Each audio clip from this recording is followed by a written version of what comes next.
To chew on the Lunchroom on RCI, Monday to Friday, 12:45 to 2 p.m. The Lunchroom, informative, enlightening, provocative, engaging. The Lunchroom on RCI, food for thought. The station that gives you, more lunch.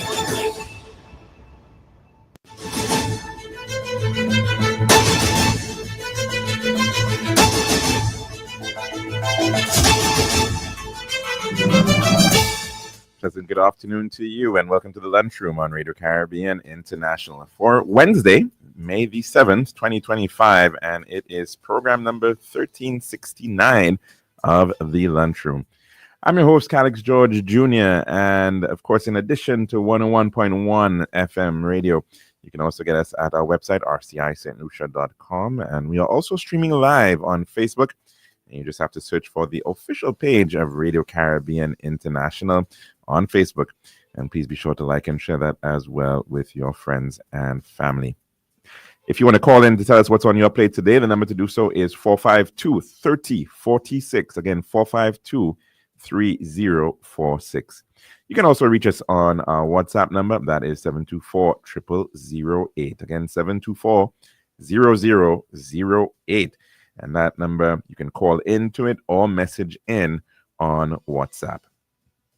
Some birthday greetings for today.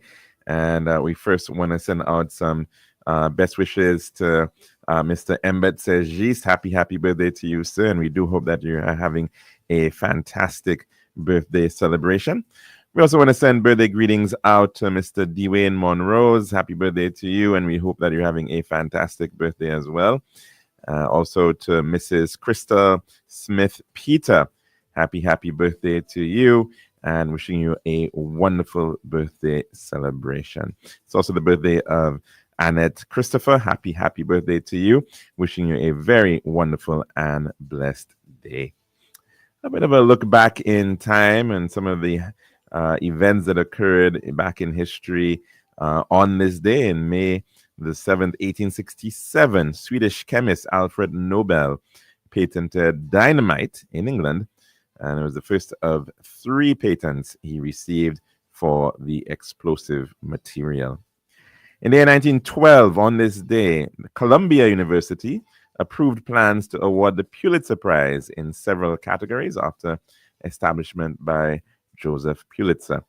1915, on this day, the RMS Lusitania was sunk by a German submarine off the southern coast of Ireland, with 1,198 lives lost. 1945, on this day, the unconditional surrender of the German Third Reich to the Allies was signed by General Alfred Jodl, and that happened at Reims in northern France. 1952, on this day, the concept of the integrated circuit, the IC, the basis for all modern computers, was first published by Jeffrey Dahmer. And in 2017, on this day, Emmanuel Macron won France's presidential election, defeating Marine Le Pen. We now head into our dish of the day.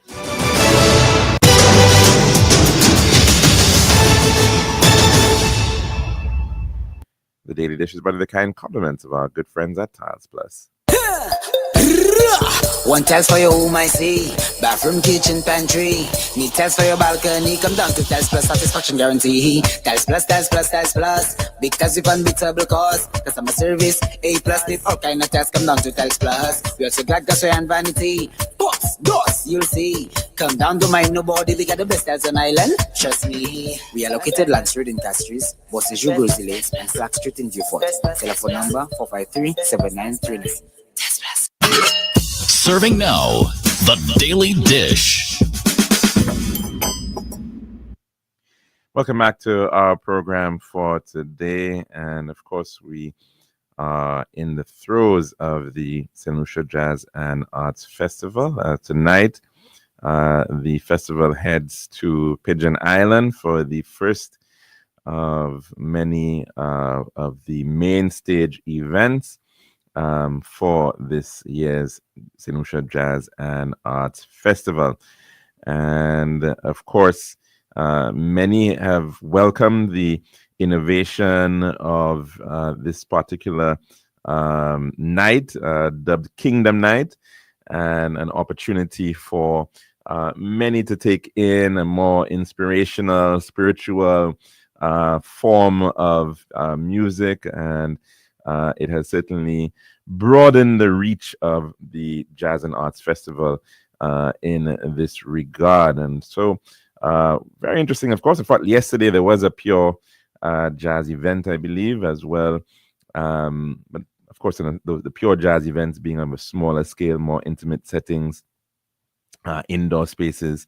But there was, in fact, also a major fringe event last night, and the community of Moshi in the northeastern part of St. Lucia, a community that is very well known for its deep cultural traditions. The church over there, in fact, in memory of La Woz, named after St. Rose de Lima. And they have lots of different musical traditions, solo and the like, coming out of that community, that region of Moshi in Grosley. And certainly the crowd went out in very large measure, very large numbers, to be able to actually enjoy what is in fact a free show in the midst of many other shows, of course, despite it doesn't seem that the price necessarily scares a lot of people, because certainly when we look at the numbers that went out to places like Miku and Babono and many of the other areas, Soufriere, of course, that were all paid shows, still tremendous patronage and support from the audience. But tonight, the first of the main stage events occurring at the Pigeon Island National Landmark.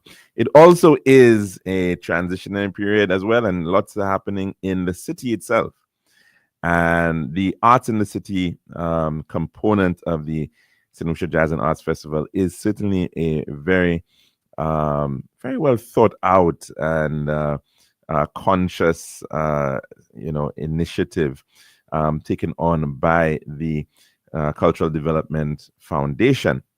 And they've already set up, and they're got lots to, no doubt, to share over the next couple of days as that component continues to take life. And for those who in fact went out, and those who found fish over on earlier on in the week at the National Cultural Center, were blown away and were really in awe at the wonderful spoken word and the literary performances, the poetic overtures that were provided to the audience seem to be very, very well received. And certainly it goes to show the breadth of what exists in terms of the artistic talent here in St. Lucia.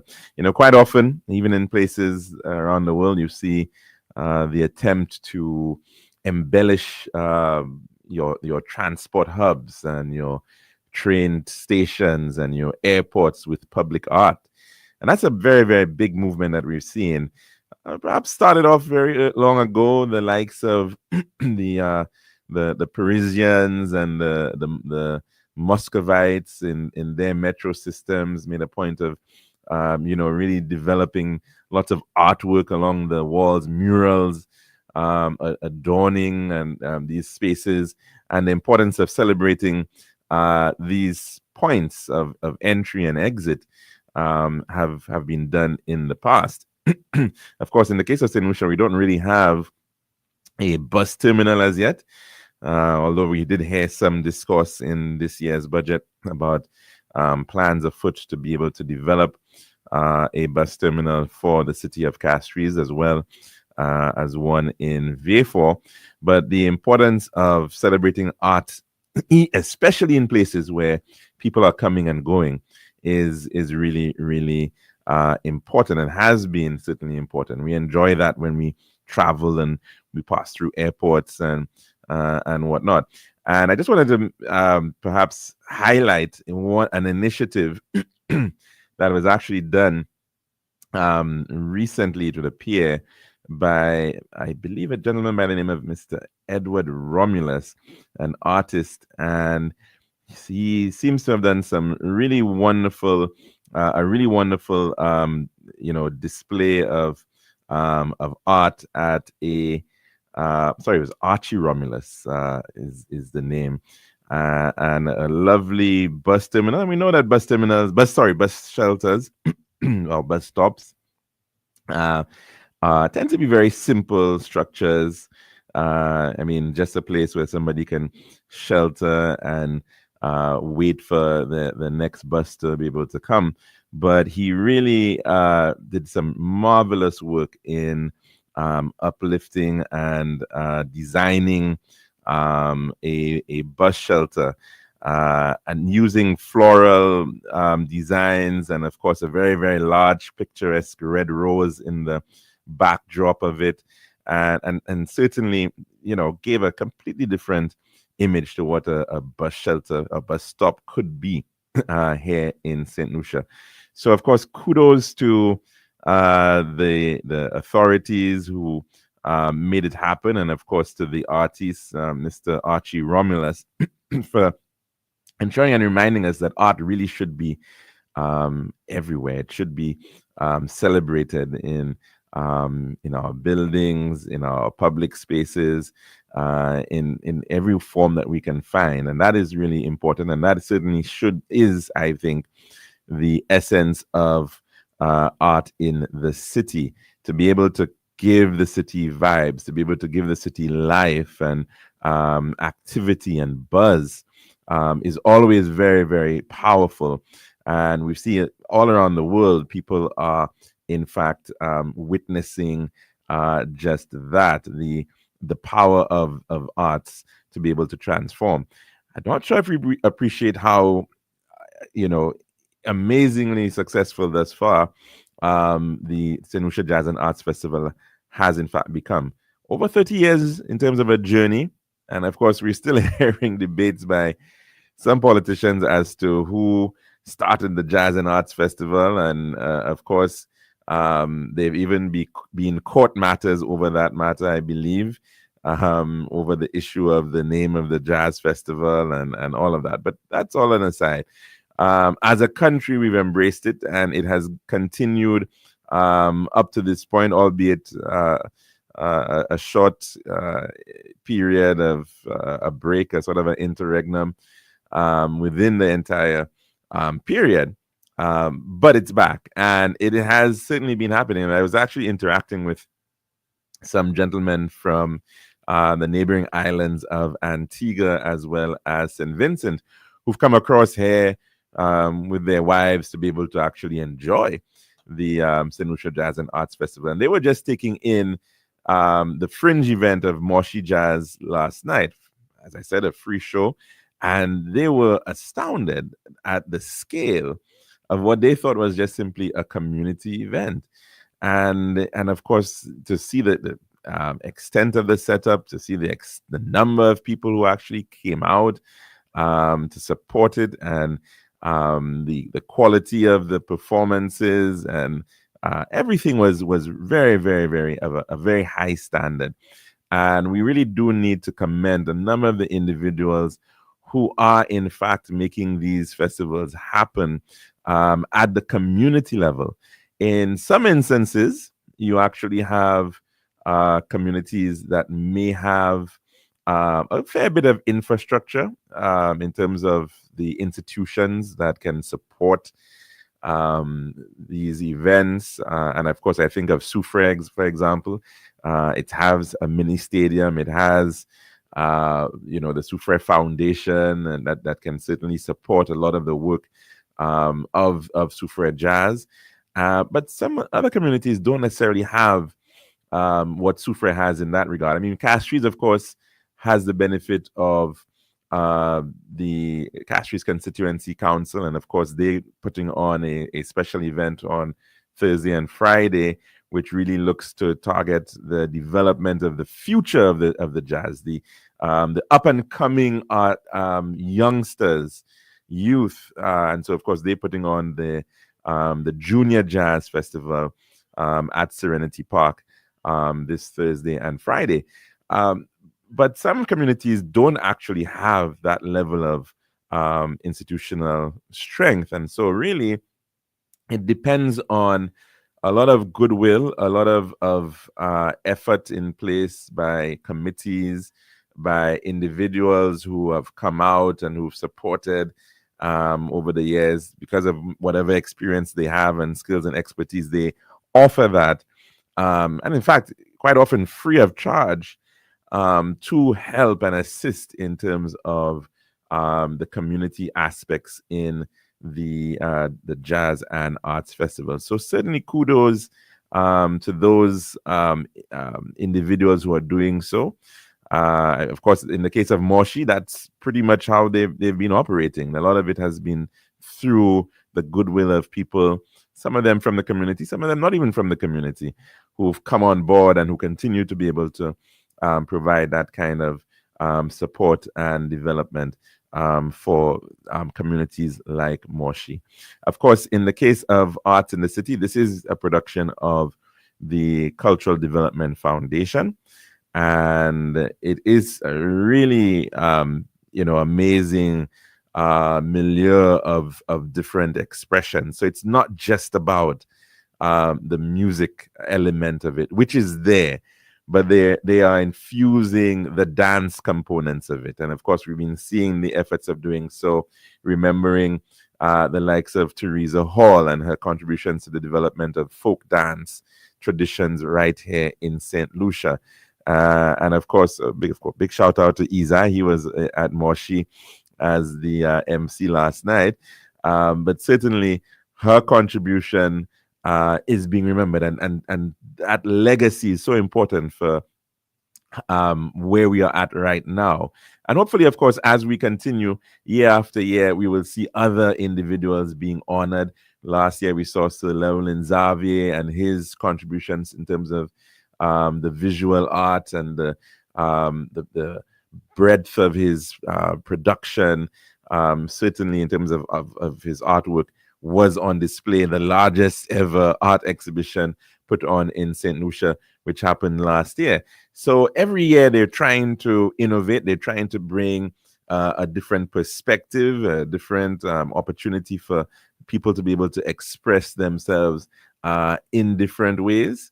And that's very, very commendable. So in terms of the dance, in terms of the music, in terms of the crafts, and I think there is in fact an initiative to promote crafters, a very, very important element there. And there's I think it's called TTAC, which is now a part of the Jazz and Arts Festival, ensuring that individuals can also showcase their work.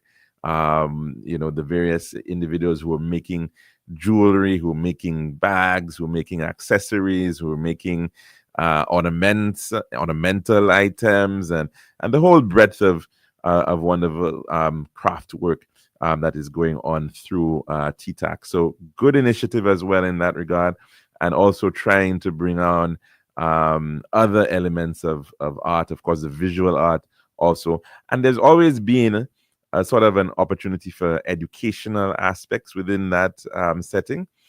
So again, kudos to that aspect. So it's important because we do have lots of different artists who are coming in and generally musical artists and for the Jazz Festival. But there has to be that opportunity to share and to interact and to for musicians to be able to potentially even here locally to be part of maybe a master class being put on by some of these artists and to share ideas. Very, very important exchange and knowledge sharing is very much should be part of the St. Lucia Jazz and Arts Festival. And so to the team that is putting that on, the likes of Drania Frederick and of course Mr. God and the board of the Cultural Development Foundation, kudos to them, and of course ensuring that there still is that that presence within the heart of the city at the Derek Walcott Square is very, very important. In fact, as you would know, on that square there are two busts, one of Derek Walcott, who, of course, we know as the artistic, literary icon of excellence for us here in St. Lucia, winning the Nobel Prize back in 1992. But sometimes we don't appreciate that, even though Sir William Arthur Lewis was an economist, he was a scientist, he still is, as far as I know, the only person of African descent to have won a Nobel Prize outside of literature and peace. He's the only one in the sciences to this day. But the quote that is on his bust, right, at the Derek Walcott Square, is a very, very important quote indeed. And it certainly reminds us that he had a very broad sense of self and understanding of the importance of development. And development is not just purely about industry, but it's also about the arts. The arts feeds into creativity, feeds into innovation. And of course, on his bust, it does say, a country without the arts is a cultural desert. A country without the arts is a cultural desert. And that was a line attributed to him back in the 1971 graduation address at the University of West Indies Cave Hill campus, where he was addressing that august body.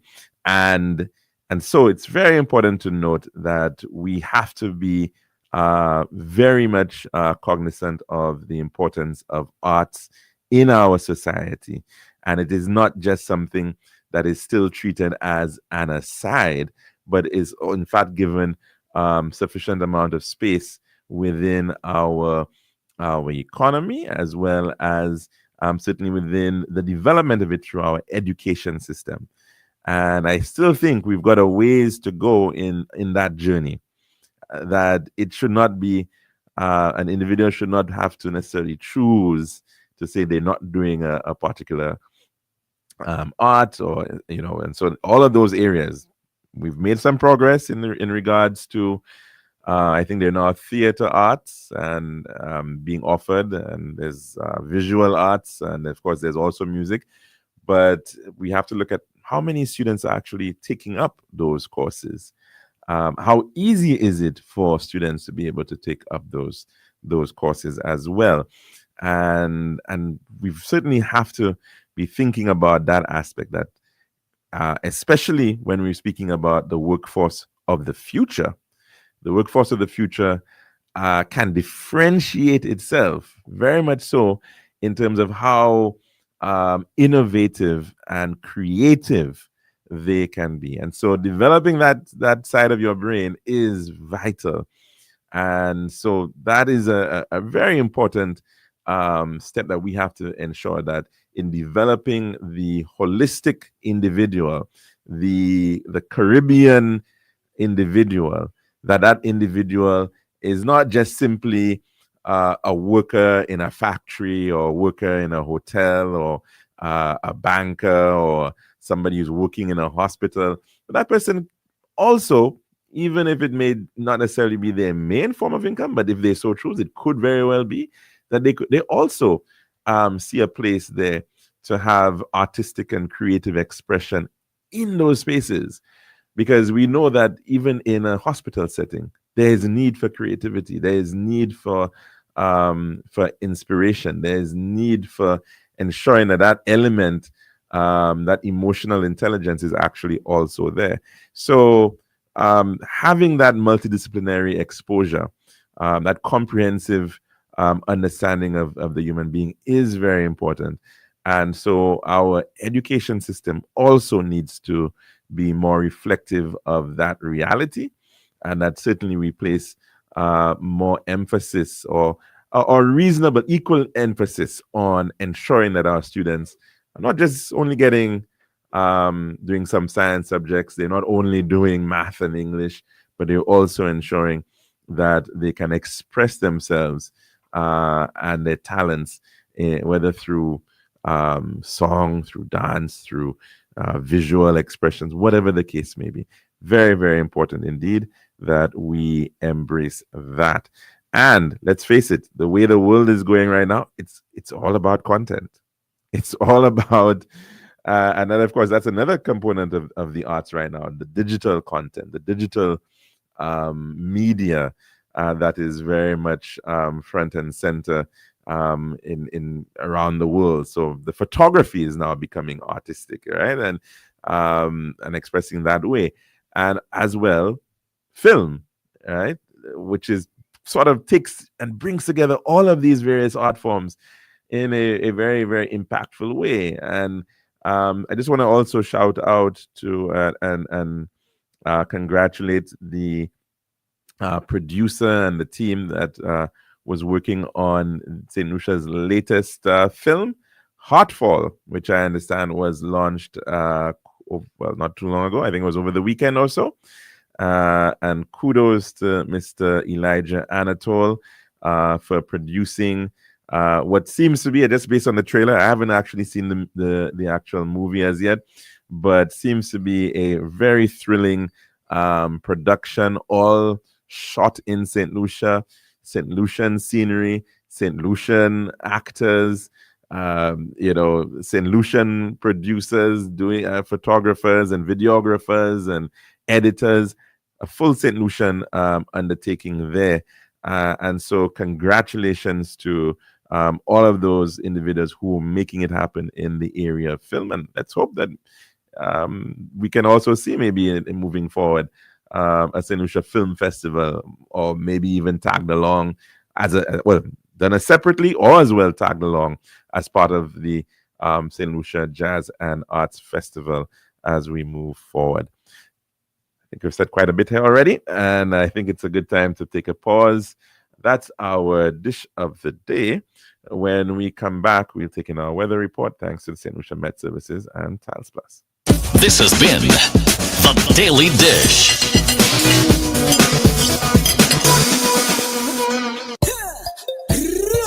One tiles for your home, I see. Bathroom, kitchen, pantry. Need tiles for your balcony. Come down to Tiles Plus, satisfaction guarantee. Tiles Plus, Tiles Plus, Tiles Plus. Big tiles with unbeatable cost. Customer service, A+.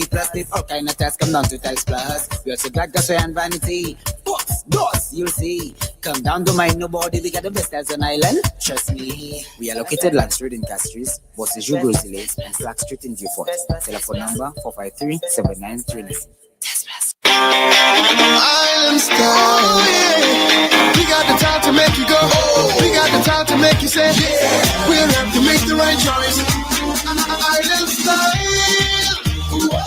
We got the time that will make you happy. Island style. Oh yeah. We make your dream come alive in Island style. We have tiles and king sets, pieces and ground. Everything you need is on the house out. For the best price and the latest style. Take a little drive down to Island Style Car. We got the time to make you go. We got the time to make you say, quality, price, service, choice. It's all an Island Style. Visit us at our showrooms in Bellarosa, Rodney Bay, on the John Compton Highway, Castries, and behind Ruby's Gas Station on the Library Viewfort Highway. Or call us on 450-452 or 453-TILE. Island Style, Tile and Bath. When you think tile, think Island Style.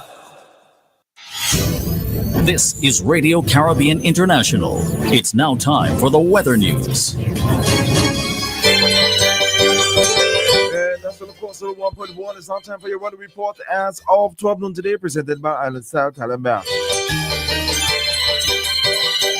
The forecast for St. Lucia Valley for the next 24 hours. Winds will be blowing from between the east and southeast near 14 miles per hour or 22 kilometers per hour. The weather fair skies, occasionally becoming cloudy with a few showers. The forecast for the Les Antilles over the Leeward and Northern Windward Islands, partly cloudy to cloudy with scattered showers, some of which may be heavy and isolated thunderstorms. Elsewhere, fair to partly cloudy skies with a few showers. And the weather summary: moisture and instability associated with a low-level trough system will continue to cause cloudiness with scattered showers and isolated thunderstorms over the northern half of the Les Antilles during the next 24 hours. Light to moderate easterly winds will persist across the eastern Caribbean region during the next few days. And this was your weather forecast as of 12 noon today, presented by Island Style Talent Bath. This has been RCI's Weather News. For more information, call the Weather Hotline at 454-3452. RCI 101 number 1. Island Style. Yeah. We got the time to make you go. We got the time to make you say, yeah. We'll have to make the right choice. Island Style. Whoa. We got the time that will make you happy. Island Style. Oh yeah.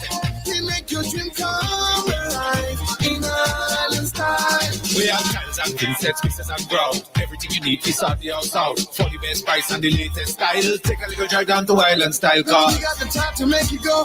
We got the time to make you say, quality price, service choice. It's all an Island Style. Visit us at our showrooms in Belarus and Rodney Bay on the John Compton Highway, Cass Street, and behind Ruby's Gas Station on the Library Viewfort Highway. So call us on 450-452 or 453-TILE. Island Style Tile and Bath. When you think tile, think Island Style.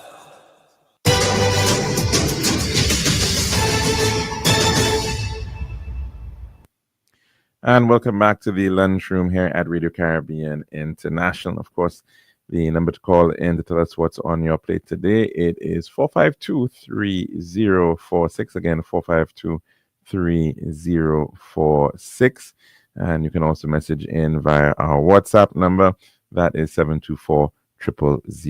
We get to the phone lines at this time. And good afternoon. Welcome to the lunchroom. Hello, good afternoon. Okay, looks like we may have lost that call. It would appear. But yes, again, as I said, the number to call in is 452-3046. And we do hope that we can take in some calls at this time. Good afternoon. Welcome to the lunchroom. What's on your plate today? Hello, good afternoon.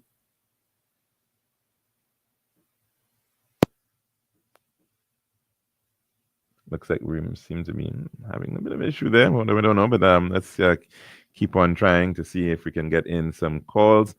Again, 452-3046. And as mentioned, of course, the St. Lucia Jazz and Arts Festival continues today with a number of different events on. But of course, there are lots of other things happening in St. Lucia. We want to touch on the matter of healthcare in just a bit, but we'll take in a call now. Good afternoon. Hello, good afternoon. I'm not too sure what the issue is right about now with that, but we do hope that we can solve that matter soon enough. Sometime last week, the Prime Minister of St. Lucia visited the neighboring island of Martinique. And of course, that is a country that we have had a very long-standing relationship with, particularly in the case of healthcare. And that was certainly one of the matters up on discussion with the French officials, as well as our local counterparts here in St. Lucia. The matter of outstanding bills owed by St. Lucians to the hospitals over in Martinique certainly were matters that were part of the conversation. We have a clip about that, but we'll take in a couple calls first at this time. Head to the WhatsApp number first. Good afternoon. Yes. Good afternoon, and welcome to the lunchroom. Yes. Good afternoon. Yes, actually, I tried calling on your landline, the 452 number, but I think there's a problem, so it wasn't connecting. Yeah, I know. So, We're still seeing that line blinking, and yes, I'm not too sure. We'll try to see what's going on there. Yes, so just to add to the discussion you had about Derek Walcott and Safa, I recall years ago, Derek Walcott said that at an event at the cathedral that the artist invents and the scientist discovers. You know, the artist, I thought that was quite profound. The artist invents. And then the scientist discovers. And the scientist discovers. Yeah. So, that's an interesting. And it actually makes sense, you know. Yes. That's a nice way of putting it, certainly. Thanks Yeah. very much for sharing with us on that one. No problem. Take Good care. indeed. Bye. And of course, Sir William Arthur Lewis actually came from a a family that were quite good at music. They were very, very accomplished pianists, and of course, even to this day, you have the likes of Sir Vaughan Lewis, who long-standing organist at the Trinity Anglican Church here in Castries, St. Lucia. Let's get a call at this time. Good afternoon and welcome to the lunchroom. What's on your plate today? Hello, good afternoon.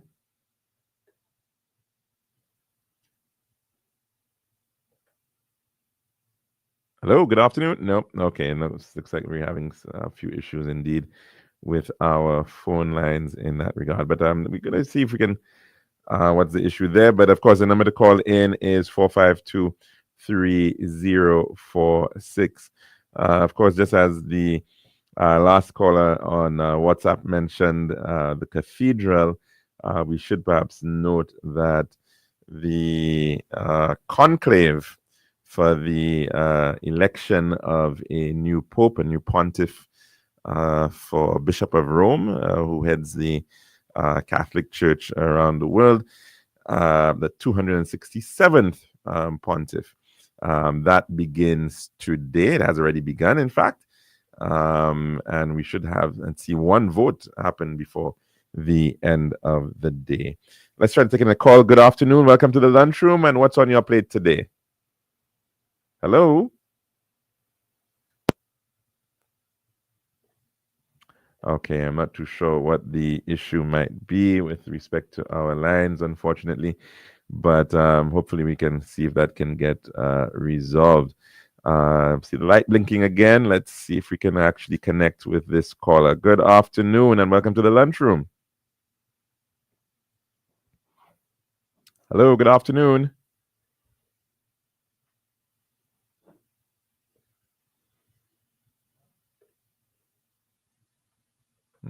Hello. Okay, no, still having some technical issues there.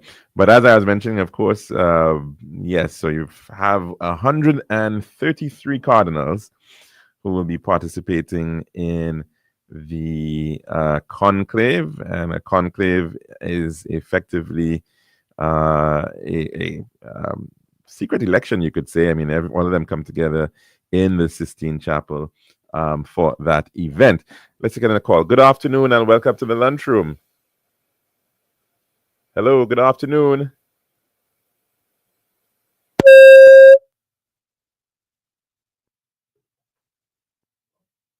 Nope, looks like we're still having some challenges there. Our apologies, of course, to those callers who've been trying to get the line. Not too sure exactly what the issue is as yet, and hopefully we can get that resolved. I'm seeing it blinking again, but I'm not too sure how we're going to be able to sort that one out. But as I was saying, the conclave, which of course is happening over at the Sistine Chapel, which is just adjoining or just within the Vatican, but near to the St. Peter's Basilica. That has been going on since the 12th century or thereabouts, I think. And that was to, in fact, ensure that the elections could, in fact, happen within a reasonable amount of time for the election of popes. And so this time, 133 cardinals will be deciding amongst themselves effectively who will in fact become the 267th pontiff. They in fact can choose cardinals outside of the 133, and there are other cardinals in that regard. But of course, but those who are not included are those who are older than the prescribed age, I believe, of 80. So once you are over 80, you cannot, in fact, be part of the election there. What certainly is perhaps more representative, we could say, of the groups that are there now is that there are this time I think over 70 countries represented. So there's a much greater spread of individuals who are part of this body that is selecting. And so you'd find, for example, over the years, the vast majority of the popes, in fact, came from Italy, came from, well, or regions that would be considered Italian or spoke Italian. And so you have, of course, have had from other parts of the world. And in fact, this was, well, Pope Francis was the first pope to have come from outside of the old world, if you like, coming from Latin America. Albeit, however, coming from Argentina and coming from himself having an Italian background. And so that, of course, perhaps had some sense of connection there. This time around, though, lots of interest being placed on the potential of popes coming out of Asia for the first time, and potentially even Africa. And although they have technically been African popes in the past, coming from North Africa, along the Mediterranean, the potential for actually having a pope coming from West Africa is certainly on the cards, the likes of Peter Turkson of Ghana, or potentially Cardinal Sarah of Guinea, Robert Sarah. He's one of those who's been seen to be a potential leader or runner, front runner in that regard. Former prefect emeritus, prefect of the Congregation of Divine Worship and the Discipline of the Sacraments, Robert Sarah. And he was named by Benedict XVI, the predecessor to Pope Francis. So it'd be interesting to see how certainly these matters pan out. This is not the first time we've heard of African front runners. Cardinal Arinze at one point was seen to be a potential front runner in previous papal conclaves. And so we'll have to wait and see the outcomes of these votes. Another major front runner, the likes of the much younger Cardinal appointed by Benedict as well, that of Luis Tagle of the Philippines, and 67 years old, Cardinal Tagle, and very, very charismatic, seen to be an individual, very popular, and could be very popular amongst young people. But of course, there are suggestions as well that it may very well end up being that the likes of Cardinal Parolin, who is effectively was the second in command at the Vatican, the Secretary of State of the Vatican, much more soft-spoken, diplomatic individual, may very well also be one who may be selected by the 133 cardinals who have come together in Rome to be able to make that determination. Now, as I mentioned, of course, we seem to be having a few issues with our phone line, so our apologies for that. So it doesn't look like we're going to be able to take in any calls. I'm not sure if we're going to try this one more time to see if we actually can get through. Good afternoon and welcome to the lunchroom. No, it doesn't look like for some reason, we're seemingly not being able to connect with our calls this afternoon. So our apologies for that. As I was also mentioning before that, of course, the matter of healthcare. And this has been a very topical matter. Of course, it would appear that the Opposition United Workers' Party has put healthcare as one of the three major issues upon which they want to effectively litigate, if you like, the performance of the government of the St. Lucia Labour Party, which is currently in power.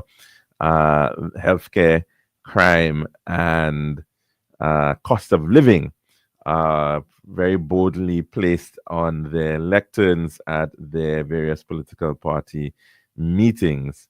Now, healthcare, of course, has been a very interesting issue over the years for St. Lucia, and it has been one that has been behind in terms of the quality of healthcare over the years. And we've seen a lot of issues, a lot of debates, and debates between the parties as to, in fact, who has been truer to the cause of healthcare than the other. The matter of OKEU, for example, is one such issue. And there was lots of back and forth over the matter of whether, in fact, OKEU should even have been built. At the time, of course, the United Workers' Party was not in favor of building a new facility, but in fact just upgrading the Victoria Hospital. And eventually, after many different studies were done, I think a decision back in 2002 was taken by the then Kenny Anthony administration to move forward on the establishment of a new general hospital for St. Lucia. The funds for which would have come from what was left over of the Stabex funds. Now, Stabex funds were funds that had been tied to the shift that had to occur within the banana industry as a result of the loss of and impacts of the changes to the industry, the dropping of preferential treatment, preferential arrangements, and because of the whole situation, the World Trade Organization, the WTO, the European Union agreed to provide some funds to be able to support these islands. And St. Lucia was, in fact, the biggest beneficiary in that regard because it was the largest producer of Windward Island bananas. And so out of that came this effort to improve the quality of healthcare, which was a major issue in our islands. In fact, up to today, like today, for example, we even in some of the banana belt areas, one still sees relatively high prevalence rates of cancer. And the big question is that tied to some of the practices by way of pesticides, the use of pesticides in these banana belt regions? We know there is an issue, of course, and still is a major issue over in Martinique in that regard, the use of certain pesticides and how that has in fact impacted on the lives of individuals. So this whole thrust towards trying to improve healthcare, a major aspect of it was in fact the achievement of better health infrastructure.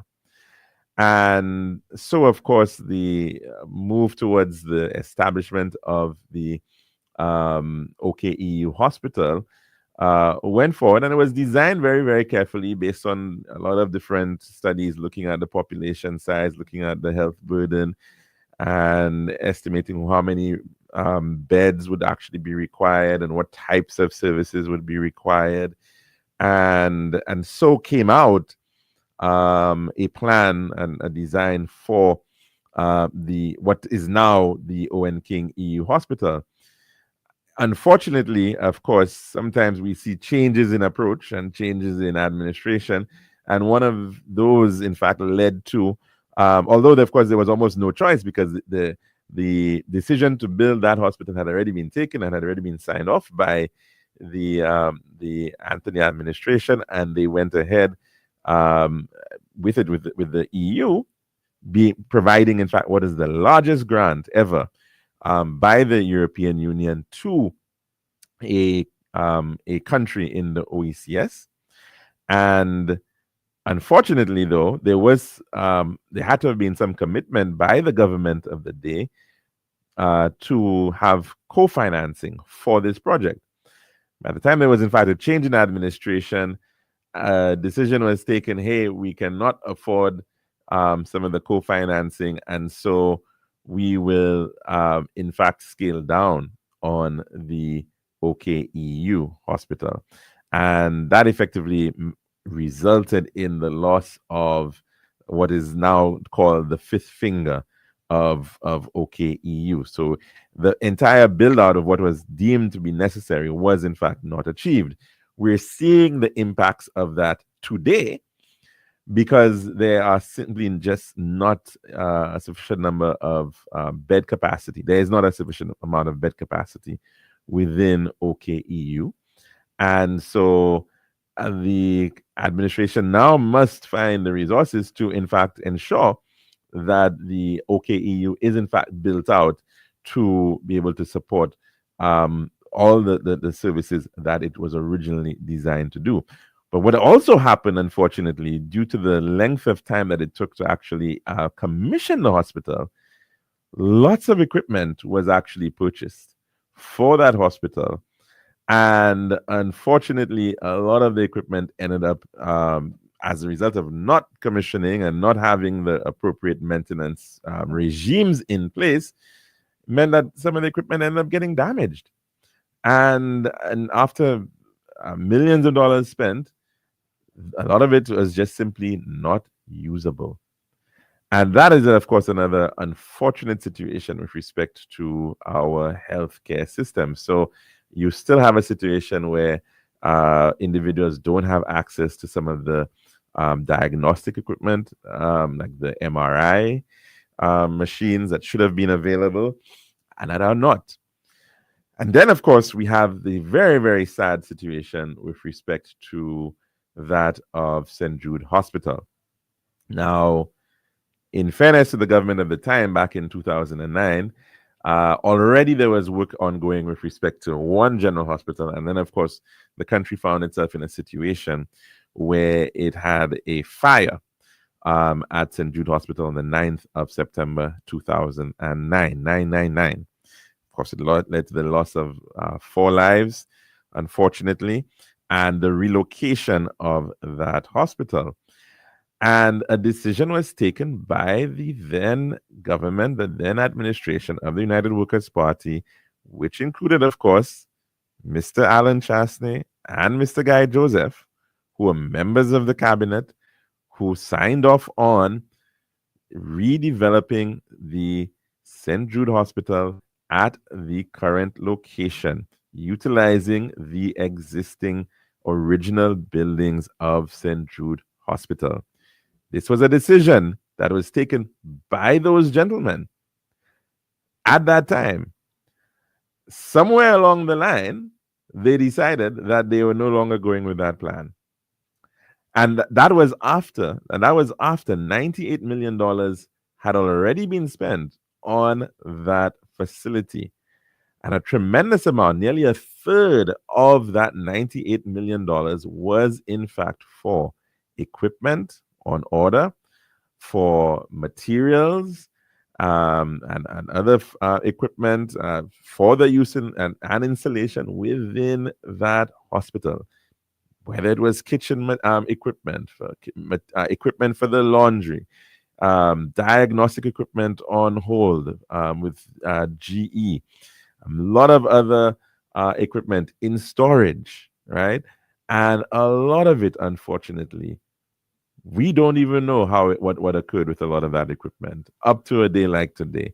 Of course, we saw the actions being taken by none other than Mr. Joseph himself, who went out very, very publicly, going to various suppliers and demanding that they hand over supplies and demanding that those supplies be taken away from them and put in under his control or the control of, assumingly, of whoever he decided. And that was the approach that was taken. And then after all that happened, you then pretty much say, well, we're no longer going with that plan. We're creating a brand new plan, which of course meant the pouring of more concrete, the establishment of more steel and putting up of more steel structures and spending a lot more money that arguably need not have been spent in the first place. So here we are again at a point where And remember, this is after Mr. Joseph himself came out very publicly and said that if he had not completed St. Jude Hospital within his term in office, he should not say a word on the matter of St. Jude Hospital. But of course, we are seeing him coming out and speaking on the matter of St. Jude of late and speaking to the project. But let's remember that the very many things that were used to justify not building, not going ahead, not completing St. Jude Hospital, those decisions were signed off on by a cabinet, which included Mr. Joseph, which included the current leader of the opposition as well, who at that time seemed to have had no issue with the heights of the ceilings, seemed to have had no issue with the sizes of doors and hallways, because all those things were part of the original designs. So unfortunately, we are still seeing a lot of discourse by the opposition on an issue which, in fact, they have almost said that they really should not have any standing to speak on at all, as a result of the fact that they were not able to complete it within their term in office, but are still trying to come forward to say that that what needs to happen is that we should go with the box and we shouldn't go with this one, and a lot more of these types of suggestions. The reality is that the country has spent a tremendous amount of money on St. Jude 1.0 and on St. Jude 2.0. And the reality is these structures belong to the state of St. Lucia. At the end of the day, it is in everybody's interest to ensure that all the structures get utilized appropriately and ideally within the context of a healthcare facility, right? Because it's all within the same complex, within the same compound. And of course, that would make what best sense. The truth about it, though, is that we have far more space now, floor space, that is even required for a facility, which was required for the facility as per the scale of what was required in the south of the island. But the country will have to find ways in any event to ensure that whether it's in the original St. Jude, that has to be finished, as well as whatever can be utilized with respect to the south wing or the box or St. Jude 2.0, because it all certainly needs to be utilized in the greater interest of the country and the healthcare of the country. So as to whether it may end up being utilized as a tertiary care facility, as to whether the box could potentially be part of a specialist treatment center, maybe in partnership with some other entity from the outside, if they are so willing to be able to inject a considerable amount of money that would be required to be able to complete that facility. It, of course, has to be thought of within the total picture. But the reality is it cannot be reasonable and fair for the individuals who continue to work at St. Jude Hospital, in the stadium, in the hospitium, to be remaining in that kind of environment for very much longer. And so therefore the priority has to be completing what could easily have been done as quickly as possible to ensure that those individuals, those patients going there, the persons providing services to those patients can do so in a comfortable and safe environment. And so that, I think, is hopefully what we would like to be able to see achieved this year. And let's hope that we can see and finally achieve that as a country. That's the program for today here at the Lunchroom. And of course, again, our apologies regarding the phone lines. Hopefully we can get that rectified by tomorrow, and hopefully be able to join us for another program, God willing, of the Lunchroom on Radio Caribbean International. Have a great day.